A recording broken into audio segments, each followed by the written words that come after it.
Hi friends, welcome to voice over by G. நான் உங்க ஜெயஸ்ரீ. எல்லாரும் எப்படி இருக்கீங்க? நலமா இருக்கீங்களா? ரொம்பவே நலமா இருப்பீங்க அப்படின்னு நம்புறேன். நம்ம இன்னைக்கு பார்க்க போற கதை வந்துட்டு உமன் இன் த யார்ட் அப்படின்னு சொல்லிட்டு ஒரு பேய் படம். இப்போ ரீசெண்டா 2025 வெளிவந்த ஒரு சைக்கலாஜிக்கல் ஹாரர் ஃபிலிம்னு சொல்லலாம். ஸோ இந்த படத்தோட கதையை தான் நம்ம பார்க்க போறோம். ஆஸ் யூஷுவல் எப்பயும் போலமே ஆன்லைன் அதெல்லாம் கிடையாது. நேரா நம்ம கதைக்குள்ள போயிடலாம். ஒரு அழகான விடியற்கால பெரிய ஃபார்முக்கு நடுவுல ஒரு ஃபார்ம் ஹவுஸ். ஒரு நடுத்தரம் இல்ல ஒரு ஏழ்மையான குடும்பம். அப்பா கிடையாது, அம்மா மட்டும்தான். அவங்களுக்கு 2 பசங்க. ஒருத்தி பேரு ஆனி, குட்டி பொண்ணு. பெரிய பையன் பேரு டெய்லர், கிட்டத்தட்ட ஒரு டீனேஜர். ஸோ இப்போ படத்தோட ஸ்டார்டிங்ல இந்த மாதிரி ஒரு சூழ்நிலையில இந்த ரமோனா அவங்க பெட்லேயே படுத்துட்டு இருக்காங்க. விடிஞ்சு ரொம்ப நேரம் ஆகுது, ஆனா எழுந்திரிக்காம என்ன பண்றாங்கன்னா அவங்களுடைய அந்த டேப்ல ஒரு வீடியோ பார்த்துட்டு இருக்காங்க. அதுல அவங்க ஹஸ்பண்ட் பேசுறாரு, இந்த மாதிரி ஒரு அழகான ஃபார்ம் ஹவுஸ், அந்த ஃபார்ம் ஹவுஸை சுத்தி ஐரிஸ் மலர்களால, அதாவது உனக்கு பிடிச்ச ஐரிஸ் மலர்களால அலங்கரிச்சிருக்கேன் அப்படின்னு சொல்லிட்டு பேசிட்டு இந்த வீட்டுக்கு என்ன பேர் வைக்கலான்னு கேட்கிறாரு. எனக்கு தெரியல அப்படின்னு இந்த ஹீரோயின் பதில் சொல்றாங்க. திரும்பி இல்ல, வீடுனா அதுக்கு ஒரு பேர் இருக்கணும்னு சொல்ல, எல்லா வீட்டுக்கும் பேர் இருக்கணும்னு அவசியம் இல்லைன்னு அவங்க சொல்ல, இப்படியே அவங்க அவங்களுடைய கனவுகளை பத்தி பேசிட்டு இருக்க அந்த வீடியோ கட்டாக திரும்பி என்ன பண்றாங்கன்னா அகைன் அதை ரீப்ளே பண்றாங்க. அப்படி அவங்க ரீப்ளே பண்ணிட்டு இருக்கும் போது பட்டன் அந்த இருட்டா இருந்த ரூம்ல ஒரு வெளிச்சம் வருது. என்னன்னு பார்த்தா பெரிய பையன் டெய்லர் வந்து ஸ்கிரீனை விலக்கி விட்டுட்டு, அம்மா எழுந்திரிங்க, பவர் இல்ல, கட் ஆயிடுச்சு, என்னன்றதை பார்க்கணும் அப்படின்னு சொல்ல, அதுக்கு அம்மா எந்தவித ரெஸ்பான்ஸும் கொடுக்காம இருக்க, அம்மா எழுந்திரிங்கன்னு சொல்றதான் இவன் கேட்க, அட ஏஞ்சி வரண்டா அப்படின்னு காலையிலே பையன் கிட்ட மூஞ்ச காட்டவே அவன் கோவமா கீழே போயிடுறான். அவன் கீழே போனதுக்கு அப்புறமா கொஞ்சமா தட்டு மாதிரி இவங்க எழுந்திரிக்கும் போதுதான் தெரியுது இவங்களுக்கு காலில் பெருத்த அடிபட்டிருக்கு. காலை ஊனி ஊனி நடக்கிற மாதிரி இருக்காங்க. ஸோ வாக்கிங் ஸ்டிக் உடைய ஹெல்ப் இல்லாம இவங்களால நடக்க முடியாது அப்படின்ற மாதிரி ஒரு சூழ்நிலை. அப்ப அந்த வாக்கிங் ஸ்டிக் அழுத்தி இவங்க ஊனி எழுந்திரிக்கும் போது, எனக்கு இன்னைக்கு ஸ்ட்ரென்த் கொடு அப்படின்னு சொல்லிட்டு ப்ரே பண்ணிக்கிட்டு தொடர்ந்து நடந்து வர ஆரம்பிக்கிறாங்க. அப்படி வந்தவங்க நேரா ஆனி அப்படின்னு சொல்லிட்டு அவங்களுடைய குட்டி பொண்ணு இருக்கால, அவ ரூமுக்கு போய் பார்த்தா அங்க சின்னதா ஒரு டென்ட் போட்டு உள்ளார ஒரு பெண்குயினை வச்சுக்கிட்டு கதை படிச்சுக்கிட்டு இருக்கா, ஸ்டோரி சொல்லிட்டு இருக்கா. ஸோ அவகிட்ட போய் குட் மார்னிங் ஆனின்னு சொல்லிட்டு இவங்க கீழே போலான்னு போறப்ப அதுக்கு முன்னாடியே கீழே வந்த டெய்லர் என்ன பண்றானா, வெளியில போயிட்டு அந்த கோழிகள்லாம் வளர்க்குறாங்க, அதுங்களுக்கு தான் ஃபுட்டு போட்டுட்டு டாகை கூப்பிட்டு வந்துட்டு டாகுக்கு ஃபுட்டு போலான்னு பார்த்தா அதனுடைய அந்த ஃபீட் வந்து இல்ல, தீந்து போச்சு. அதனால இது பசியில இருக்குமேன்னு சொல்லிட்டு இவங்களுடைய ஃபுட்டுல லெஃப்ட் ஓவர் இருக்கும்ல, ஸோ அதை எடுத்து டாகுக்கு போட்டுட்டு இவங்களுக்கு ஏதாச்சும் சமைக்கலான்னு போயிட்டு அடுப்பு பத்த வைக்கலான்னு போறான். பட் அங்க எந்த ஒரு வத்தி பெட்டியிலுமே அந்த வத்தி குச்சி இல்லை. அதனால சரி போய் அட்டைக்குல போய் லைட்டர் எடுக்கலாம் அப்பா அதை அப்படின்னு சொல்லிட்டு மேல அட்டைக்கு போயிட்டு அவங்க அப்பாவுடைய பிலாங்கிங்ஸ் இருக்கக்கூடிய ஒரு பெட்டியை ஓபன் பண்ணி அதுல இருந்து லைட்டர் எடுக்கிறான். எடுத்துட்டு வெளியில வரலான்னு பார்க்கும்போது அவனுக்கு மேற்கொண்டு ஒரு சில பொருட்கள் அதுல இருக்கு. அதுல அவங்க அப்பாவுடைய அந்த காஃபி கப்பும் இருக்கு. ஸோ அதையும் எடுத்துட்டு இவன் கீழே வந்துட்டு அந்த லைட்டரை யூஸ் பண்ணி சமைக்க ஆரம்பிக்கிறான். இந்தாண்ட கட் பண்ணி நடந்து வந்த ரொமானாவை காட்டினா, அதாவது ஹீரோயினை காட்டினா, அவங்க வந்து மெடிசன் எடுக்கணும், ஆனா ஏதோ ஒரு காரணத்தால அந்த மெடிசனை எடுக்க மாட்டாங்க. இப்படியே இருக்கட்டும் அப்படின்னு சொல்லிட்டு அந்த கஷ்டத்தோட கஷ்டமா காலை நோண்டி நோண்டி நடக்க முடியாம என்ன பண்றாங்கன்னா படியில இறங்கி கீழே வந்தா பையன் ஒரு பக்கம் சமைச்சிட்டு இருக்கான், பொண்ணு அதுக்கு முன்னாடியே கீழே வந்து கத்திய வச்சு விளையாண்டுட்டு இருக்கா. அதை பார்த்தோன்னே பக்குனாவது இவங்களுக்கு, கத்திய கீழே போடு, எத்தனை தடவை எடுக்காதுன்னு சொல்லியிருக்கேன் அப்படின்னு பரபரன்னு கத்த. அந்த குழந்தை அப்படியே பயந்து அப்படியே நிக்கிது. அப்புறம் போய் கிட்ட போய் கத்தியை வாங்கிட்டு, நான் தான் சொல்லியிருக்கல கத்தியெல்லாம் வச்சு விளையாடக்கூடாது அப்படின்னு சொல்லி அந்த கத்தியை ஓர வச்சுட்டு இவங்க போய் டைனிங் டேபிள்ல உட்காந்தா இவங்களுக்கு அங்க தட்டு இல்லை. அதாவது பாப்பாவுக்கும் தனக்கு மட்டும் தட்டை வச்சுக்கிட்டு அம்மாவுக்கு வைக்கல. அவங்க ஒரு மாதிரி பார்க்கவே நேரா எடுத்துட்டு வந்து அவங்க அப்பாவோட கப்பு இருந்ததுல அதுல மில்க ஊத்தி வைக்கிறான். அதை பார்த்தோன்னே அவங்களுக்கு முகமே மாறுது. ஸோ மேலே போயிருக்கான், அவங்க அப்பாவோட பொருள் எல்லாம் எடுத்திருக்கான் அப்படின்றது தெரிஞ்சிருச்சு. பட் அவங்க எதுவும் சொல்லாம அமைதியா இருக்க இவங்க தொடர்ந்து செஞ்ச சாப்பாட்டை சாப்பிட்டுட்டு இருக்கும் போது இந்த அந்த டாக் வந்து வாமிட் பண்ணிடுச்சு. ஏன்னா இந்த பையன் கொடுத்த ஃபுட்டு அந்த டாகுக்கு ஒத்துக்கல போல. ஸோ அதனால இவங்க என்ன கேட்கறாங்க, டாகுக்கு என்ன போட்ட அப்படின்னு கேட்க, நான் என்ன பண்றது, அவனோட ஃபுட்டு தீந்து போச்சு, அதனாலதான் நான் இருந்ததை கொடுத்தேன் பசிக்கு அப்படின்னு சொல்ல, முதல்ல அவனை வெளியில கூப்பிட்டு போ அப்படின்னு சொல்றாங்க. ஏன்னா அடுத்தடுத்தது வீடை வந்து மெஸ் ஆக்கி விட்டுருன்னு சொல்லிட்டு. ஸோ இப்போ இவங்களால குனிஞ்சு எந்த வேலையும் செய்ய முடியாத நிலைமையில அந்த குட்டி பொண்ணு அழகா போய் அதை கிளீன் பண்றா. அந்த குட்டி பொண்ணுக்கு இவங்க இன்ஸ்ட்ரக்ஷன் மட்டும் கொடுத்துட்டு இருக்காங்க. அப்படி இன்ஸ்ட்ரக்ஷன் கொடுத்துட்டே அந்த குழந்தைக்கு அவங்க தேங்க்ஸ் சொல்லும் போது திடீர்னு இவங்களுக்கு ஒரு மாதிரியான ஒரு ஒலி வருது. அந்த ஒலியில வெளியில பார்த்தா விண்டோக்கு வெளியில ஏதோ ஒரு உருவம் இவங்களுக்கு தெரியுது. ஒரு மாதிரி இந்த கார்ல வந்துட்டு இவங்களும் இவங்க ஹஸ்பண்டும் பேசிட்டு வந்த அந்த வாய்ஸ் எல்லாம் கேட்க, அந்த கார் வந்து கிராஷ் ஆயிருக்கும் போது கண்ணாடி உடஞ்சிருக்கும் இல்லைங்களா, ஸோ அந்த மாதிரி கண்ணாடி பீசஸா இவங்க மேல வந்து விழற மாதிரி இருக்கு. இந்த சீன் வந்து பார்க்கறதுக்கே ஒரு மாதிரி நம்ம அந்த ஒரு ஜோன் அவுட் ஆயிட்டு உள்ள வர மாதிரி இருக்கும். ஸோ இவங்களும் அதே போல அவங்க இருக்கக்கூடிய அந்த நிகழ்வுல இருந்து கொஞ்சம் வெளியில போயிட்டு வரும்போது இவங்களுக்கு ஒரு குரல் கேட்குது. யாருன்னு பார்த்தா பையன் டெய்லர் வந்து கூப்பிட்டு இருக்கான், அம்மா அம்மான்னு. என்னடா அப்படின்னு அவங்க சுயநினைவுக்கு வந்து இந்த பையன் கிட்ட கேட்க, யாரோ ஒருத்தவங்க கருப்பு கலர் ட்ரெஸ் போட்டுட்டு யார்ட்ல உட்காந்துருக்காங்க, அதாவது நிலத்துல உட்காந்துட்டு இருக்காங்க அப்படின்னு. புரியல அப்படின்னு ஒரு லேடி நிலத்துல உட்காந்துட்டு இருக்காங்க நம்மளுடைய நிலத்துல அப்படின்னு அவன் சொல்ல, யாரு என்னன்னு இவங்க போய் உடனே இன்வெஸ்டிகேட் பண்றாங்க. ஒயிட்ல எல்லாரும் வந்துட்டு வெயில் போடுவாங்க. இந்த கிறிஸ்டின்ஸ் எல்லாம் பாத்தீங்கன்னா ஃபுல்லா வந்து அந்த கல்யாணத்துக்கு ட்ரெஸ் போடுவாங்கல்ல, முகமெல்லாம் மறைச்சு, ஸோ அந்த தான் வெயில்னு சொல்லுவாங்க. ஸோ அந்த மாதிரி போடுவாங்க. ஆனா இங்க உட்காந்துருக்கிற லேடி ஃபுல்லா கருப்புல போட்டிருக்காங்க. நல்லா ஒரு சேரை போட்டு நடு நிலத்தோட மத்தியில குத்த வச்சு உட்காந்துட்டு இருக்க. ஜன்னல் வழியா அதை பாக்குறவங்களுக்கு ஒரு மாதிரி அல்ல. பையன் என்ன சொல்றான், பேயா இருக்குமோ அப்படின்னு சொல்ல இந்த சின்ன பொண்ணு பயப்படுறா. உடனே அவங்க அம்மா என்ன சொல்றாங்க, வாயை மூடு, ஏதாச்சும் பேசிக்கிட்டு. யாரோ ஒருத்தவங்க வழி மாதிரி வந்து உட்காந்துட்டு இருக்காங்க, மேபி தொலைஞ்சு கூட போயிருக்கலாம், என்னன்றத போய் கேட்கலாம் அப்படின்னு சொல்லிட்டு அவங்க முடிவு எடுத்துட்டு இந்த குழந்தை பயப்படுறவள போயிட்டு என்ன பண்றாங்க, முதல்ல சமாதானப்படுத்துறாங்க. அப்ப அந்த குட்டி குழந்தை என்ன சொல்றா, அப்பா இருந்திருந்தா என்ன பண்ணணும்னு அப்பாவுக்கு தெரிஞ்சிருக்கும்ல அப்படின்னு பயத்தோட சொல்ல, இவங்க கொஞ்சம் தைரியத்தை வர வச்சுக்கிட்டு வெளியில போய் அந்த லேடி கிட்ட முதல்ல போய் பேசலாம் அப்படின்னு சொல்லிட்டு வெளியில வந்து அந்த லேடி கிட்ட பேசுறாங்க. நீங்க யாரு, ஏன் இங்க வந்து உட்காந்துருக்கீங்க அப்படின்னு கேட்க, அதுக்கு அந்த லேடி என்ன பண்ணுது, நான் எப்படி இங்க வந்தேன் அப்படின்னு மட்டும் கேக்குது. அதுக்கு இவங்க என்ன சொல்றாங்க, அதை தான் நானும் கேட்கிறேன், நீங்க எப்படி இங்க வந்தீங்க, இது என்னுடைய நிலம் அப்படின்னு சொல்ல, உன் பேர் என்ன அப்படின்னு அந்த கருப்பு உருவம் இவங்களை கேக்குது. என் பேரு ரமோனா, இது என்னுடைய இடம், நீங்க என் இடத்துல வந்து உட்காந்துருக்கீங்க, தொலைஞ்சிட்டீங்களா என்ன, எப்படி இங்க வந்தீங்க அப்படின்னு கேட்க, அதுக்கு அந்த குரல் திரும்பி எந்த பதிலும் சொல்லாம இருக்க, என் ஹஸ்பண்ட் வெளியில போயிருக்காரு, சீக்கிரம் வந்துருவாரு. அதுக்கு அந்த உருவம் என்ன சொல்லுது, பொய் சொல்லாத, அவன் உயிரோட இருந்தாதானே வரதுக்கு, அவன் இனிமே வரமாட்டான் அப்படின்ற மாதிரி பதில் சொல்லுது. அந்த குரலே ஒரு மாதிரி இருக்கும் கேட்கறதுக்கு. சோ இவங்களுக்கு ஒரு மாதிரி பயம் வருது, யாருடா இதுன்னு சொல்லிட்டு. உடனே கோவமா என்ன சொல்றாங்க, அவர் வந்துருவாரு, நீங்க முதல்ல கிளம்புங்க அப்படின்னு சொல்லும் போது, அவர் வரமாட்டாரு, ஏன்னா அவர் இறந்துட்டாரு, கார் கிராஷ் ஆயிருக்குல்ல, அதுவும் அங்க நிக்குதே, அது மட்டும் இல்லாம உன் காலும் கிராஷ் ஆயிருக்குல்ல, என்னால கணிக்க முடியலன்னு நினைக்கிறியா அப்படின்ற மாதிரி அதை சொல்ல, அப்படியே பிஜிஎம் ரைஸ் ஆக ஆரம்பிக்கும் பாருங்க.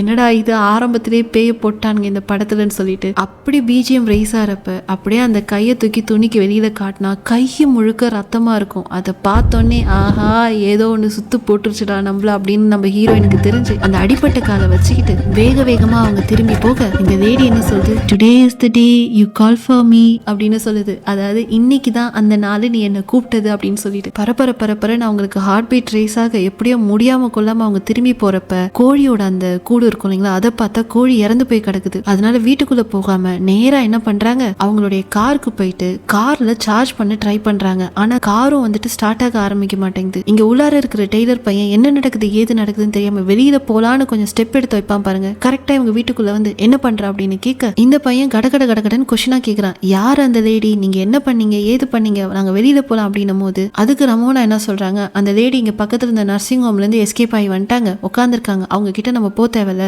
அப்படின்னு சொல்லி பையனை இப்போதைக்கு சமாதானப்படுத்திட்டு கதவை மூடிட்டு ஒரு ஃபிளாஷ் லைட்டை எடுத்துட்டு வந்து வச்சுட்டு கார்ல இருந்து அதை தான் எடுக்க போன, வேற ஒன்றும் கிடையாது அப்படின்னு சொல்லிட்டு எதுவுமே நடக்காத மாதிரி வீட்டுக்குள்ள உட்காந்து பசங்க கூட வந்துட்டு நார்மலான மூட்ல அவங்க டிஸ்ட்ராக்ட் பண்ண ட்ரை பண்றாங்க. ஆனா இந்த பெரிய பையன் இருக்கால, விண்டோ வழியா உட்காந்து அந்த லேடியை பார்த்துட்டு இருக்க, அந்த லேடி அவங்க பேர் என்னன்னு சொன்னாங்களா அப்படின்னு கேட்க, அவங்க பேசுற டைப்பாவே தெரியல டெய்லர், அவங்க எதுவுமே நான் கேட்ட கேள்விக்கு பதில் சொல்லல அப்படின்னு நம்ம ஹீரோயின் சொல்ல, உடனே இந்த பையன் என்ன சொல்றான், பேசாம நம்ம அப்பாவோட கன்னு மேல இருக்குல்ல அதை எடுத்துட்டு வந்து வச்சுக்கிட்டா என்ன அப்படின்னு கேட்க, நான் சொல்லியிருக்கேன் அது கிட்ட போகவே கூடாது அப்படின்னு சொல்லிட்டு மரியாதையா ஒரு ரூமுக்கு போ அப்படின்னு சொல்றாங்க. இப்ப ரெண்டு பேருக்கு என்ன ஆகுதுன்னா வாக்குவாதம் ஆகுது. ஒரு அடல்ட் குழந்தைய நம்ம வீட்டுல வச்சிருக்கும் போது அது அடங்காத போது எப்படியெல்லாம் நமக்கு பிரச்சனை வரும், அதே பிரச்சனை தான் மெயின் டைம் இந்த ரொமானாவும் என்ன பண்றாங்கன்னா கொஞ்சம் ஒரு மாதிரி அக்ரெசிவாவே பிஹேவ் பண்றாங்க. ஒரு நார்மலான ஒரு மோட்லயே இருக்க மாட்டாங்க. பட் இப்ப இருக்கிற சிச்சுவேஷன் வேற எப்படி இருக்கும், அவங்களுக்கு உள்ள இருக்கிற எதையும் குழந்தைங்க கிட்ட காட்டவும் முடியல. சோ அதனால இந்த பையனை எப்படி கண்ட்ரோல் பண்றதுன்னு தெரியாம அங்க பக்கத்துல அவங்க அப்பாவோட கப்பு இருந்துச்சுல அதை தூக்கி போட்டு உடைக்க இந்த பையன் பட்டுன்னு என்ன ஆயிடுறான்னா அமைதி ஆயிட்டான். ஆனா இப்போதைக்கு நம்ம ஹீரோயின் கிட்டனா பையன் அமைதி ஆயிட்டான் அப்படின்னு சொல்லிட்டு அவங்க கொஞ்சம் சமாதானாக அமைதியா உட்காந்துட்டு இருக்க. அவன்கிட்ட வந்துட்டு இந்த பாரு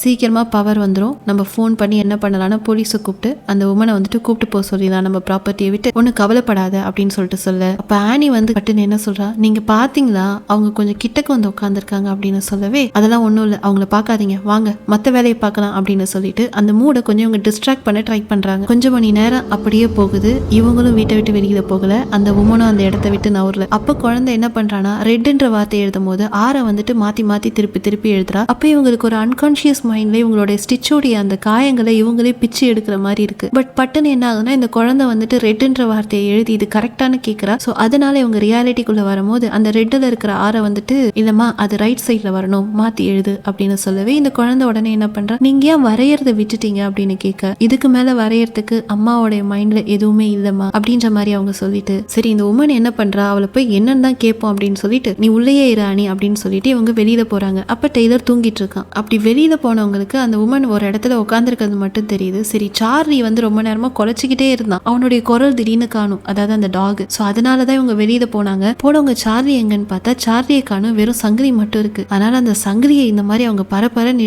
இழுக்க சங்கிலி வந்துட்டே இருக்கு. ஆனா கடைசியா அந்த சங்கிலி வரும்போது ஒண்ணுமே இல்ல, வெறும் சங்கிலி தான் இருக்கு. சார்லியை காணும். அதை பார்த்து இவங்க பயப்பட பட்டுன்னு அந்த உமனுடைய மூஞ்ச நமக்கு க்ளோஸ்அப்ல காட்டுறாங்க. க்ளோஸ்அப்ல காட்டின அடுத்த நிமிஷம் இந்த டெய்லர் பையன் கண்ணை முழிச்சு ஏந்திரிக்கிறான். என்னன்னு பார்த்தா அவனுக்கு வந்து கனவுல அந்த ஃபேஸ் ரொம்ப கிட்டக்கு வந்திருக்கு போல இருக்கு. ஸோ ஏஞ்சவன் என்ன நடக்குது வீட்டுக்குள்ளன்னு திரும்பி பார்க்கும்போது அவங்க அம்மாவை பார்த்தா அவங்க அம்மாவுடைய ஸ்னீக்கர் இருக்குல்ல, அந்த ஷூஸ் அது ஃபுல்லா வந்துட்டு மண்ணா இருக்கு. ஸோ இவங்க வெளியே போயிட்டு வந்திருக்காங்க அப்படின்றது தெரிஞ்சிருச்சு. ஆனா அவங்க கம்முன்னு வந்து உட்காந்துருக்காங்க. அந்த சார்லியை பத்தி எதுவும் வீட்டுக்குள்ள சொல்லல. அப்ப தங்கச்சி ஆனியோடைய அந்த ஸ்பெல்லிங்கை வந்துட்டு இவன் என்ன பண்றான், அந்த ரெட் அகைன் கரெக்ட் பண்றான். கரெக்ட் பண்ணிட்டு போர் அடிக்குதுன்னு சொல்லிட்டு ஏஞ்சவன் பாலை வச்சு செவுத்துல அடிச்சு விளையாட அது வந்து இந்த அம்மாக்கு ரொம்ப இரிட்டேட் ஆகுது. டெய்லர் கம்முனரு நிறுத்து அப்படின்னு சொல்லவே இந்த பையன் பட்டன் என்ன சொல்றான், நம்ம ஏன் காருக்குள்ள போக கூடாது, அந்த கார்ல போய் உட்காந்து காரை ஓட்டி பக்கத்துல இருக்க நெய்பர் கிட்ட நம்ம போயிட்டு ஏதாச்சும் ஹெல்ப் கேட்கலாம் அப்படின்னு. அதுக்கு அவங்க அம்மா என்ன சொல்றாங்க, அதெல்லாம் ஒண்ணு வேணா, கார் ஓட்டுற அளவுக்கு உனக்கு இன்னும் வயசாகல, கம்முனருனவே. இல்ல நான் வேணா அப்படி நடந்து போய் பக்கத்துல இருந்து கூப்பிட்டு வந்துருவா, பக்கத்துலதான் அரோரா ஏக்கர்ஸ் ஃபார்ம் இருக்குல்ல, அங்க யாரையாச்சும் கூப்பிட்டு வந்து அவங்க வருவாங்கல்ல அப்படின்னு சொல்ல அதுக்கு திரும்பி இந்த ஹீரோயின் என்ன சொல்றாங்க,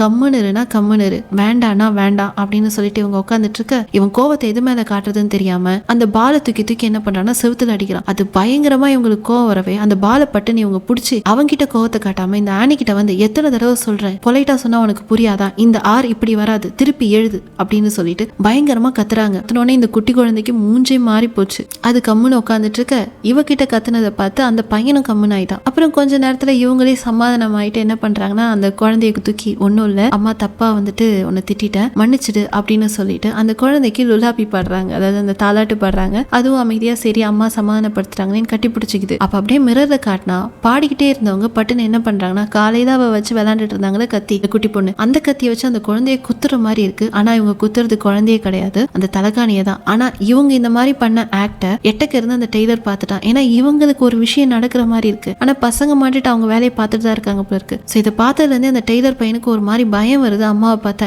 ஏதோ நடக்குது அப்படின்னு சொல்லிட்டு. அதனால தங்கச்சியை கொஞ்சம் பத்திரமா பாத்துக்கணும் அப்படின்னு அவன் யோசிக்கிறான். இதெல்லாம் விட பெரிய விஷயம் என்னன்னா வீட்டுக்கு வெளியில ஒருத்தி குத்த வச்சு உட்காந்துருக்காளே அவ யாருன்றது தெரியல, ஏன் அம்மா இப்படி பிஹேவ் பண்றாங்கன்றதும் அவனுக்கு புரியல. இந்த மாதிரி ஒரு டென்ஷன்ல இந்த கதை நகர்ந்துட்டு இருக்கும் போது அடுத்த சீன்ல அம்மாவும் பொண்ணும் உட்காந்து பேசிட்டு இருக்காங்க. ஏன்னா குழந்தை கொஞ்சம் பயந்துட்டா இல்லைங்களா, சோ அதனால அவகிட்ட சமாதானப்படுத்தி கதை சொல்லிட்டு இருக்கும் போது இந்த டைம்ல இந்த டெய்லர் பையன் என்ன பண்றானா இதுதான் சாக்குன்னு சொல்லிட்டு கையில ஒரு ராடை எடுத்துக்கிட்டு அண்ட் அந்த காரோடைய கீ எடுத்துட்டு குடுகுடுன்னு என்ன பண்ணிடுறான், அம்மாக்கு தெரியாம கதவை திறந்துட்டு ஷெட்டுக்கு போறான். அப்ப அந்த உமன் என்ன பண்ணிட்டு இருக்குன்னா ரொம்ப தூரத்துல உட்காந்தது கொஞ்சம் தூரத்துக்கு வந்து இப்ப இன்னும் வீட்டு கிட்டக்கே வந்து உட்காந்துட்டு இருக்கு. சரி அவ அங்கதானே உட்காந்துட்டு இருக்கான்னு சொல்லிட்டு இவன் காருக்குள்ள போயிட்டு காரை ஸ்டார்ட் பண்ணலான்னு ட்ரை பண்ணும்போது காரு ஸ்டார்ட் ஆக மாட்டேங்குது. அப்படி காரு ஸ்டார்ட் ஆகாதப்ப அந்த உமன் அங்கதான் இருக்காளான்னு செக் பண்ணா உமனை காணும், மூஞ்சி போச்சு, வந்துருச்சு போல இருக்கு ஏஞ்சி இவன் கிட்ட. அப்ப பக்கத்துல காஞ்சிட்டு இருக்க துணியில ஒரு உருவம் மாதிரி கடந்து வந்து இவன் ஷெட்டுக்கு பக்கத்துல யாரோ நிக்கிற மாதிரி இருக்கு. சோ இந்த மாதிரி இவனை பயங்கரமா பயமுறுத்த யாரா இருந்தாலும் பாத்துக்கலான்னு சொல்லிட்டு எதிரத்தம் இல்லையா பயமறியாது. சோ அதனால கையில ராடோட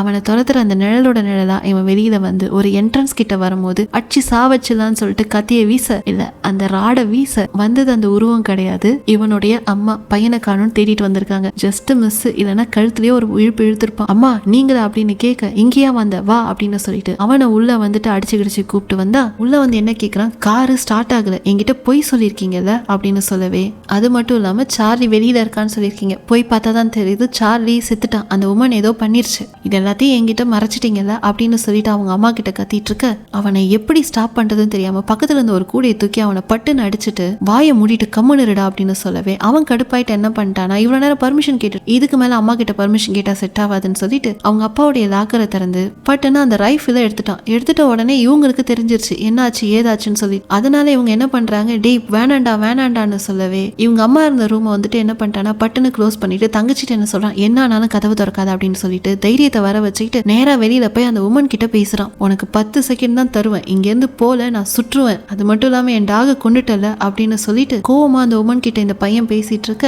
அது ஏஞ்சி போற மாதிரியும் தெரியல, ஏன் ஈவன் அது இருக்கிற இடத்த விட்டு அசைற மாதிரியும் தெரியல, நல்ல கல்லு மாதிரி உட்காந்துட்டு இருக்க. நான் என்ன போறேன்னு சொல்லிட்டு 10 9 8 இவன் எண்ணிட்டு இருக்க. ஒரு வழியா அந்த ஒன்னும் வந்துருச்சு. இவன் சுடுவான்னு பார்த்தா அது ஏஞ்சிட்டு என்ன பண்ணுது, அந்த முகத்துல இருந்த அந்த துணியை எடுத்துட்டு இவன் கிட்ட பேசும்போது உங்க அம்மா இந்த மாதிரி போய் சொல்லிட்டா, அவ என்ன சொல்லியிருந்தா, கார் கிராஷ்ல உங்க அப்பா இறந்துட்டான்னு சொல்லிட்டு தானே. அது அப்படி இல்ல, அன்னைக்கு கார் ஓட்டுனது உங்க அப்பாவே கிடையாது தெரியுமா, உங்க அம்மா. உங்க அப்பாவோட இறப்புக்கு உங்க அம்மா தான் காரணம், அதையே உங்ககிட்ட மறைச்சிட்டா தெரியுமா அப்படின்னு சொல்லிட்டு இவனை மேனிபுலேட் பண்ணி அம்மாக்கு எதிராக மாத்திடுது. இப்ப இதெல்லாம் வெளியில நடந்துட்டு இருக்கும் போது உள்ள அந்த குழந்தைய வந்து கதவை திறக்காதன்னு சொல்லிட்டு போனால தங்கச்சி கிட்ட அவளுக்கு மனசு கேக்குது. ஏன்னா அம்மா உள்ள உட்காந்து கத்துன்னு கத்திட்டு இருக்கா, அம்மா கதவை திறடான்னு. ஏன்னா பையனுக்கு ஏதாச்சும் ஆயிடுமோன்னு சொல்லிட்டு அதனால குழந்தை கதவை திறந்து விட்டுட்டா போல இருக்கு. சோ கரெக்டா குழந்தை கதவை திறந்து விட்டு இவ வெளியில வரும்போது டெய்லர் உள்ள வந்துட்டான். அந்த பேய் ஒண்ணுமே பண்ணல, இவன் கிட்ட உண்மையை மட்டும் போட்டு கொடுத்து அம்மாக்கு எதிராக திருப்பி விட்டுருச்சு. சோ வந்தவன் இந்த மாதிரி கேட்க, இல்ல நான் உங்ககிட்ட பொய் சொல்லணும்னு நினைக்கல, ஆனா நான் பொய் சொல்லிட்டேன், தப்புதான் அப்படின்னு சொல்லிட்டு அம்மா என்ன பண்றாங்க, பையன் கிட்ட மன்னிப்பு கேட்கறாங்க.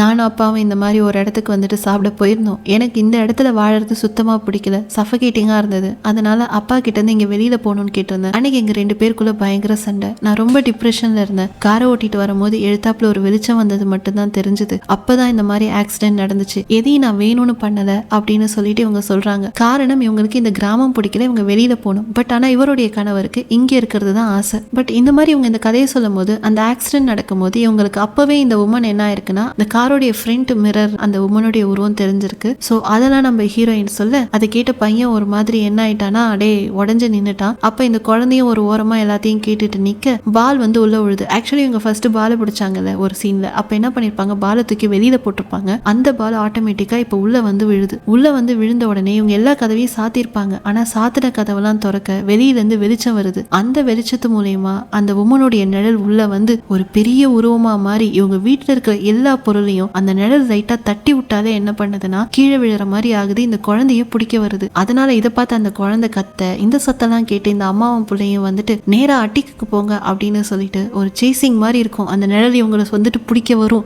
ஐயோ பிடிச்சிட போது, தொட்டுற போது, ஓடுங்க ஓடுங்க அப்படின்ற மாதிரி நம்ம படத்தை பார்க்க இந்த ஏணி மேல ஏறுறது, அது கரெக்டா வந்து பிடிக்கிற டைம்ல இவங்களுடைய கால் மிஸ் ஆறது, இந்த மாதிரி எல்லா எலிமெண்ட்டையும் வச்சு ஒரு வழியா இவங்க அட்டிக்கு போக, அட்டிக்குல ஒரு ஜன்னல் இருந்திருக்கும். அந்த ஜன்னல்ல வரக்கூடிய ஒரு நிழலால இந்த குழந்தைய பிடிச்சி இழுத்துட்டு போறப்ப எப்படியோ அந்த பையன் கடகடன்னு போயிட்டு அந்த ஜன்னல் ஓரமா என்ன பண்ணிட்டானா ஒரு கதவை வச்சு மறைச்சிட்டான். அப்பாடா அந்த நிழல் கிட்டது நம்ம தப்பிச்சோம் அப்படின்னு இவங்க நினைக்கும் போது அதுதான் இல்ல. திரும்பி பார்த்தா சேர் உள்ளார இருக்கு. வெளியில இவ்வளவு நேரம் வந்துட்டு நிலத்துல போட்டிருந்த சேர் இப்போ உள்ள வந்துருச்சு. வந்த அடுத்த நிமிஷம் இந்த லேடி பின்னாடி நின்று எல்லாரையும் பந்தாடின உடனே ஆளுக்கு ஒரு பக்கமா போயிட்டு உட்காந்துட்டாங்க. ஐ மீன் விழுந்துட்டாங்க. அப்ப என்ன பண்ணுது, இந்த குழந்தை மட்டும் அந்த நானி இருக்கால, அவ தனியா உட்காந்துருக்க, நான் உன்னை எந்த விதத்திலையும் காயப்படுத்த மாட்டேன், என்கிட்ட வந்துருன்னு கிட்ட வருது. முகத்துல பயங்கரமா காயம் பட்டிருக்கு. ஏன்னா இதுக்கு நடுவில் இந்த இருட்டில் தட்டால்படான்னு எல்லாரும் அடிச்சுக்கிற மாதிரி காட்டுவாங்க. அதுல அந்த உமனுக்கும் அடி விழும் இந்த பையனால. ஸோ அதனால அந்த உமனுடைய மூஞ்சு கொஞ்சம் கிழிஞ்சிருக்கா. அப்படியே இந்த குழந்தைகிட்ட வந்து என்கிட்ட வந்துருன்னு சொல்ல குழந்தையும் அப்படியே போகவே குழந்தை மறைஞ்சு போயிடுது. இப்போ அம்மாவும் பிள்ளையும் என்ன பண்றதுன்னு தெரியல. தங்கச்சி அவன் பறி கொடுத்துட்டான், தன்னுடைய குழந்தை போயிட்டான். ஸோ என்ன பண்றது ஏது பண்றதுன்னு தெரியாம இருக்கும்போது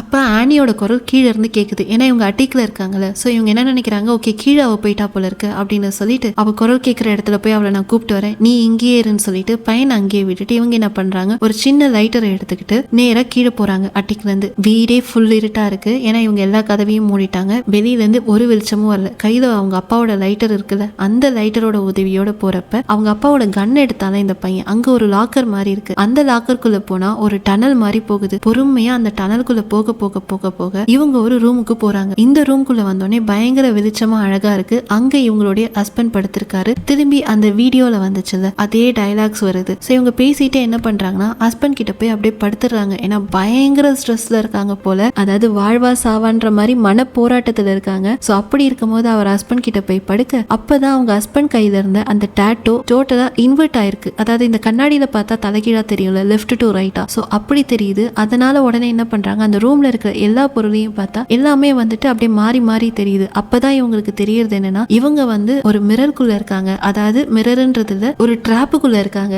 அப்படின்னு சொல்லிட்டு தெரியுது. சோ அதனால பட்டுன்னு புருஷனை விட்டு லைட்டா நவுந்து இங்கேருந்து எஸ்கேப் ஆயினு வரும்போது புருஷனை என்ன பண்ணிட்டாருன்னா பட்டுன்னு நம்மளோட ஹீரோயினோட கழுத்தை பிடிச்சி பயங்கரமா நெரிக்க ஆரம்பிக்கிறாரு. அப்படியே உங்களுக்கு மூச்செல்லாம் தம் கட்ட அந்த இடத்தை விட்டு இவங்க வெளியில வந்து உட்காந்துருக்காங்க. இப்போ வெளியில உட்காந்துருக்கும் போது அவங்களுடைய முகத்துக்கு முன்னாடி ஒரு துணி இருக்கு. அந்த துணி வேற எந்த துணியும் கிடையாது. இவ்வளவு நேரம் அந்த உமன் வந்து முகத்து மேல ஒரு துணி போட்டிருந்தால கருப்பா, அதே துணி தான். ஆனா அந்த உமன் உட்கார்ந்த இடத்துல இப்ப நம்ம ஹீரோயின் உட்கார்ந்துருக்காங்க. இவங்க உட்கார்ந்துருக்கும் போது இவங்களுடைய உருவம், அதாவது நார்மலான ஹீரோயின் கொஞ்ச நேரத்துக்கு முன்னாடி நடந்தது இல்லைங்களா, இந்த மாதிரி யாருமா நீ இங்க வந்து உட்கார்ந்துருக்கன்னு வந்து அந்த லேடியை கேட்டாங்கல்ல, அந்த கேள்வியை நம்ம ஹீரோயின் ஆப்போசிட்ல இருந்து கேக்குறாங்க. நார்மலான ஹீரோயின், ஆனா இந்த ட்ரெஸ்ஸுக்குள்ள உட்கார்ந்துருக்கிறது நம்மளுடைய ஹீரோயின் தான். புரியுதுங்களா? அந்த ரூம்ல சஃபகேட் ஆன உடனே இவங்க இந்த இடத்துக்கு வந்துட்டாங்க. ஆனா அந்த உமன் இருந்த இடத்துல இருந்து இவங்க எல்லா விஷயத்தையும் இப்ப பாக்குறாங்க. இவங்களுடைய வீடு, இவங்களுடைய உருவம், இவங்களுடைய பசங்கன்னு சொல்லிட்டு. அதனாலதான் குழப்பத்துல அவங்க என்ன பண்ணிருப்பாங்க, நான் எப்படி இங்க வந்தேன்னு கேட்டிருப்பாங்க. இதே கேள்வியை தான் அந்த உமனும் ஃபர்ஸ்ட் கேட்டா, நான் எப்படி இங்க வந்தேன் அப்படின்னு சொல்லிட்டு. அதே கேள்வியை இவங்க கேட்க அப்படியே உங்களுடைய முகத்துல இருந்து அந்த துணி விலக இவங்களுக்கு சுயநினைவு வரும்போது திரும்பி இவங்க அட்டிக்குல இருக்காங்க. அட்டிக்குல இருக்கும் போது இந்த குழந்தை ஒரு ஓரமா பயந்துட்டு உட்காந்துட்டு இருக்கா. சோ அவகிட்ட என்னை பார்த்து பயப்படாத அப்படின்னு சொல்லிட்டு கிட்டக்க போயிட்டு நான் அம்மா தான் சொல்லிட்டு கட்டி பிடிக்கிறாங்க. சோ இப்ப இவங்க கட்டி பிடிச்ச விஷயம் ஏற்கனவே அந்த பேய் வந்து அந்த குழந்தைய கட்டி பிடிச்சதுல அதே போல இருக்கிற மாதிரி இந்த பையன் பாக்குறான். சோ எல்லாமே அப்படியே ரிவர்ஸ்ல நடக்குது. அந்த பேய் இருந்த இடத்துக்குள்ள இப்ப நம்ம ஹீரோயின் இருக்காங்க. அப்படி இவங்க அந்த குழந்தைய கட்டி பிடிச்ச அடுத்த நிமிஷம் இவங்க கையை பார்த்தா கையில இருந்து ரத்தமா ஊத்துது. குழந்தையோட ரத்தமா அப்படின்னு சொல்லிட்டு இவங்க பதற. ஆனா அதெல்லாம் இல்ல, குழந்தையோட ரத்தம் கிடையாது, குழந்தை உயிரோட தான் இருக்கா. சோ இது எல்லாமே எப்படி இருக்கும்னா ஒரு கனவுலகம் திரும்பி ரியாலிட்டி, ஒரு கனவுலகம் திரும்பி ரியாலிட்டின்னு இருக்கும். சோ அதனால கொஞ்சம் குழப்பற மாதிரி இருக்கும். ஐ திங்க் நான் தெளிவா தான் எடுத்துட்டு போறேன்னு நினைக்கிறேன். சோ குழந்தை நல்ல வேலை உயிரோட இருக்காளா. அதே டைம்ல கரெக்டா டெய்லர் அந்த இடத்துக்கு கீழே வந்துட்டான அட்டிக்குல இருந்து. அப்படி வந்து டெய்லர் கிட்ட வந்துட்டு இவங்க என்ன சொல்றாங்க, கண்ணை என்கிட்ட கொடு, இந்தா பாப்பாவை தூக்கிட்டு வெளியில போயிடு, இங்க இருந்து எங்கேயாச்சும் போயிடு, அம்மா வந்துருவேன் அப்படின்னு சொல்லிட்டு சொல்றாங்க. இல்லம்மா நீங்க எல்லாமே எப்படி போறது அப்படின்னு, தயவு செஞ்சு போ, பாப்பாவை கூப்பிட்டுட்டு போயிடு அப்படின்னு சொல்லவே அந்த பையன் அவளை கூப்பிட்டுட்டு போயிட்டான். சோ இப்ப நம்ம ஹீரோயின் மட்டும் தான் தனியா இருக்காங்க. அவங்க கையில கன் இருக்கு. அப்ப அந்த உமன் வந்துட்டு எழுத்தாப்புல நிக்குது. வந்த உமன் பெருசா பயங்கரமா இந்த பேய் வேஷம்லாம் போடாம ஜென்டிலா என்ன சொல்லுது, நீ தான் என்ன கூப்பிட்ட, அதனாலதான் நான் இங்க வந்தேன், இன்னைய நாளைக்கு நீ தானே கூப்பிட்ட அப்படின்னு. இவங்களுக்கு ஒண்ணுமே புரியல. அப்ப நமக்கு கட் பண்ணி ஒரு சீனை காட்டுறாங்க. காலையில இவன் கரண்ட் இல்லைன்னு பையன் சொல்லிட்டு போயிருப்பான் இல்லைங்களா. அப்ப வந்துட்டு பெட்ல இருந்து இவங்க இறங்கும் போது என்ன வேண்டுனாங்க, கிவ் மீ த ஸ்ட்ரென்த் அப்படின்னு சொல்லிட்டு. இவங்க எல்லா நாளும் ஸ்ட்ரென்த் வேணும்னு வேண்டியிருக்காங்க. ஆனா நம்ம வாழும் போது எதுக்கு ஸ்ட்ரென்த் கேட்போம், எனக்கு மேற்கொண்டு இந்த கஷ்டத்தை விட்டு மேல போகணும், நல்லபடியா வாழணும், அதுக்கான வலுவு கூட அப்படின்னு வேண்டிப்போம். ஆனா இவங்க வேண்டது என்னன்னா, எனக்கு இந்த வாழ்க்கையே வேணாம், எனக்கு வாழவே பிடிக்கல, என்ன இந்த வாழ்க்கையில இருந்து விடுவி, அதுக்கு எனக்கு ஸ்ட்ரென்த் கொடு அப்படின்னு சொல்லிட்டு வேண்டியிருக்காங்க. சோ நீ வேண்டின அந்த வேண்டுதலை நிறைவேற்றத்துக்கோசரம், உனக்கு ஹெல்ப் பண்றதுக்கோசரம் தான் நான் இங்க வந்திருக்கேன் அப்படின்னு சொல்ல, இதை கேட்டு நம்மளோட ஹீரோயின் கம்முன்னு உட்காந்துடுறாங்க. அப்படி உட்காந்தவங்க என்ன சொல்றாங்க, நான் வர்றது எனக்கு விஷயம் இல்ல, நான் ஸ்ட்ரென்த் கேட்டேன், ஆனா என் குழந்தைங்க அப்படின்னு அவங்க கேட்க, உன் குழந்தைங்க ரொம்ப நல்லா இருப்பாங்க, அது என்னன்றதை நான் காட்டுறேன்னு சொல்லிட்டு அவங்க ஹஸ்பண்டோட லைட்டரை பத்த வச்சு அந்த இருட்டு ரூம்ல பழைய போட்டோஸ், அதாவது சின்ன குழந்தைங்களோட போட்டோஸ் இருக்கும்ல, அதுல அப்படியே அந்த லைட்டை காட்டிட்டு போக குழந்தைங்க எல்லாரும் வளர்ந்த குழந்தைங்களா நல்ல டிகிரி எல்லாம் வாங்கி நல்லபடியா வாழற மாதிரி இருக்கு. அதாவது நீ இருந்தாலும் இல்லைனாலும் குழந்தைங்க நல்லபடியா வளருவாங்க, நீ கேட்டபடி உன்னுடைய வாழ்க்கையை முடிச்சுக்கோ, அதுக்கான தைரியத்தை வரவை அப்படின்ட்டு சொல்லுது. அதை கேட்டு நம்ம ஹீரோயின் கம்மன் உட்காந்துருக்க, அதாவது நீ இப்படியே ஸ்ட்ரெஸ்ஸா இருந்தா குழந்தைங்களும் ஸ்ட்ரெஸ் ஆகும், உன்னுடைய டிப்ரெஷன் அவங்க கிட்ட நீ தள்ளிக்கிட்டு இருக்க, நீ விட்டுட்டு போனாலே அவங்க ஃப்ரீயா வாழ ஆரம்பிச்சிருவாங்க அப்படின்ற மாதிரி சொல்ல நம்ம ஹீரோயினுக்கு இப்பதான் புரியுது. ஏன்னா ஸ்டார்டிங்ல இருந்தே குழந்தைங்க கிட்ட ஒரு மாதிரி சிடுசிடுன்னு கடுக்கடுன்னு ஒரு அம்மா காலையில ஏஞ்சி பண்ண வேண்டிய எந்த ஒரு கடமைகளையும் செய்யாம குழந்தைங்க ஏதாச்சும் கேட்டாலே கோவப்பட்டுக்கிட்டு அப்படி இருக்கும் போது ஆட்டோமேட்டிக்கா குழந்தைங்களோட பிஹேவியரும் பாதிக்கப்பட்டுச்சு. அதனாலதான் அந்த பையன் தவறான வார்த்தைகளை யூஸ் பண்ணா அம்மா சொல்றதே கேட்காம நடந்துக்கிட்டான். ஆனா இன்னொரு சைட் பாருங்களேன், அந்த குழந்தை அந்த வீட்டை எவ்வளவு அழகா பாத்துக்கிச்சு அம்மா இல்லைனாலும். சோ அதை தான் இவங்க இங்க சொல்றாங்க, நீ ஸ்ட்ரெஸ் ஆகி குழந்தைங்களோட வாழ்க்கையும் கெடுக்கிற, நீ உன்னுடைய வாழ்க்கையை முடிச்சுக்க தானே ஸ்ட்ரென்த் கேட்ட, அதுக்கு தான் நான் இங்க வந்திருக்கேன்னு சொல்ல இவங்களும் சமாதானம் ஆயிட்டு ஹால்ல இருந்த பையன் பொண்ணுகிட்ட போயிட்டு இங்க இருந்து போயிடுங்க, நம்மளுடைய நெய்பர் வீட்டுக்கு போயிட்டு அங்க இருங்க, காலையில வரைக்கும் அங்க இருங்க, கரண்ட் வந்தா வாங்க அப்படின்னு சொல்லவே பையனும் குட்டி பொண்ணும் சரி வேற வழி இல்லைன்னு சொல்லிட்டு அமைதியா போறாங்க. அப்ப குட்டி பொண்ணு குடுகுடுன்னு வந்து இந்த பெண்குயினை வச்சுக்கோங்கம்மா, இது உங்களுக்கு வந்துட்டு கூட இருக்கும் போது நீங்க தனியா இருக்கிற மாதிரி ஃபீல் ஆகாது அப்படின்னு சொல்லிட்டு நேரா அவங்க அங்க போக ரோமனா திரும்பி அந்த ரூம்குள்ள போயிட்டு கண்ணை வச்சு தன்னுடைய வாழ்க்கை தானே முடிச்சுக்கலாம் ட்ரை பண்றாங்க. பட் இருந்தாலும் இது ஒரு பெரிய டெசிஷன், அவங்களுக்கு அந்த ஸ்ட்ரென்த் இல்ல, அதாவது அவங்க நினைக்கிற முடிவை நிறைவேற்றிக்கிற ஸ்ட்ரென்த் இல்ல. அதனால இந்த உருவம் என்ன பண்ணுது, அப்படியே அவங்க கூட வந்து கிட்டக்க நின்று அவங்களா கலந்து அவங்கள அந்த முடிவை எடுக்க வைக்குது. இது ஒரு தப்பான முடிவு தான் படத்துல கொடுத்திருந்தது. பட் இன்னும் ட்விஸ்ட் இருக்கு, வெயிட் பண்ணுங்க, போயிடாதீங்க, படம் முடியல. சோ அந்த முடிவை அவங்க எடுத்ததுக்கு அப்புறமா எல்லாமே பிளாக் அவுட் ஆக ஆரம்பிக்குது. கொஞ்ச நேரத்துல நம்மளுடைய ஹீரோயின் அந்த இடத்துல இருந்து கதவை திறந்துட்டு வராங்க. வரும்போது இந்த குழந்தைங்க 2 பேரும் திரும்பி வந்துட்டாங்க. அம்மா என்ன வாங்களோ ஏதா வாங்கலாம்னு சொல்லிட்டு பயந்துகிட்டு திரும்பி அவங்க வந்திருக்காங்க. அவங்க வரவே இவங்களும் என்ன பண்ணிட்டாங்கன்னா பட்டுன்னு கட்டி பிடிச்சிட்டு ஒன்னும் இல்லப்பா பயப்படாதீங்கன்னு குழந்தைங்களுக்கு சமாதானம் சொல்ல, குழந்தைங்களுக்கு என்னன்னா அந்த உமன் போயிட்டா அப்படின்னு சொல்லிட்டு புரிஞ்சிடுச்சு. அப்ப குழந்தைங்க திரும்பி கேக்குறாங்க, அந்த உமன் திரும்பி வருவாங்களா அப்படின்னு கேட்க, ஆஹா யாரும் வரமாட்டாங்க, பயப்படாம வாங்க அப்படின்னு சொல்லிட்டு குழந்தைங்களை கூப்பிட்டுட்டு இவங்க வீட்டுக்குள்ள போறாங்க. இவ்வளவு நேரம் கரண்ட் போன வீட்டுல இப்ப கரண்ட் வந்துடுச்சு. சோ இவங்க வீட்டுக்குள்ள போறப்ப அந்த வீட்டுடைய பேரு ஐரிஷ் ஹவுஸ் அப்படின்னு சொல்லிட்டு ஒரு போர்டு போட்ட மாதிரி காட்டுறாங்க. சோ வீட்டுக்கு ஒரு பேரும் கிடைச்சிடுச்சு. அது மட்டும் இல்லாம இவங்களுடைய டாகும் என்ன ஆயிடுச்சுன்னா திரும்பி வந்துட்டு உயிரோட வந்துடுச்சு. அப்ப வீட்டுக்குள்ள இவங்க போனதும் வீட்டுல ஒரு பெயிண்டிங் இருக்கு. அந்த பெயிண்டிங்ல ரொமானா அப்படின்னு இருக்கிற இடத்துல அந்த ஆர் வந்து தலைகீழா எழுதியிருக்கு. ஏன்னா இவங்க அப்படி சைன் பண்ணுவாங்க போல இருக்கு, தலைகீழா எழுதியிருக்கு. அப்படியே அந்த ரொமானாவோட ஃபேஸ் வந்து நம்ம ஹீரோயினோட ஃபேஸ் தான். அந்த ஃபேஸ் கிட்ட அப்படியே கிட்ட ஜூம் ஆகி போயிட்டு படத்தை முடிச்சிட்டாங்க. அந்த உமன் இன் பிளாக் இருந்தாங்கல்ல, அவங்க வந்து வேற யாருமே கிடையாது, நம்ம ஹீரோயினோடைய டிப்ரெஷனோடைய உருவம் தான். ஸோ நம்ம ஒரு விஷயத்தை ரொம்ப ஃபீட் பண்ணி அதுக்கான உருவத்தை கொடுத்துடுறோம். ஸோ அது வந்து நம்மள என்ன பண்ணுதுன்னா ஆட்கொள்ள ஆரம்பிக்குது, இந்த மாதிரி ஒரு தவறான முடிவுகளுக்கு நம்மளை தள்ளுது அப்படின்றது தான் இந்த படத்துடைய ஒரு கோர். இது புரியறதுக்கே எனக்கு 2 தடவை ஆச்சு, என்னடா சொல்ல வராங்க இந்த படத்துலன்னு சொல்லிட்டு. ஸோ இதை தான் சொல்லியிருந்தாங்க. பட் ஃபைனலாக அவங்க என்ன சொல்லியிருந்தாங்கன்னா, இத்தனை நாளாக நம்ம heroine give me the strength அப்படின்னு ப்ரே பண்ணும்போது இந்த வாழ்க்கை வேணாம், அதுக்கு எனக்கு முடிச்சுக்கிறதுக்கு தைரியம் கொடுன்னு வேண்டியிருந்தாங்க. பட் இப்போ இவ்வளோ பெரிய பயத்துக்கு அப்புறமா குழந்தைங்களுக்கோசரம் வாழணும், அதுக்காக ஸ்ட்ரென்த் கொடு அப்படின்ற வேண்டுதலுக்கு வந்ததால எதுவுமே நடக்காம எல்லாமே நார்மலைஸ் ஆயிட்டு இவங்க ஒரு ஹாப்பி லைஃபை வாழ்ந்தாங்க அப்படின்ற மாதிரி காட்டி இந்த படத்தை முடிச்சிட்டாங்க. ஓகே, இதே போல ஒரு நல்ல ஒரு படத்தோட நல்ல ஒரு கதையோட அடுத்த வீடியோவில் வந்து உங்களை சந்திக்கிறேன். Once again this is your voice over by J. நான் உங்கள் ஜெயஸ்ரீ. அடுத்த வீடியோவில் பார்க்குற வரைக்கும் மனசு உடம்பு எல்லாத்தையும் நல்லபடியாக நலமாக பார்த்துக்கோங்க. Bye bye, take care.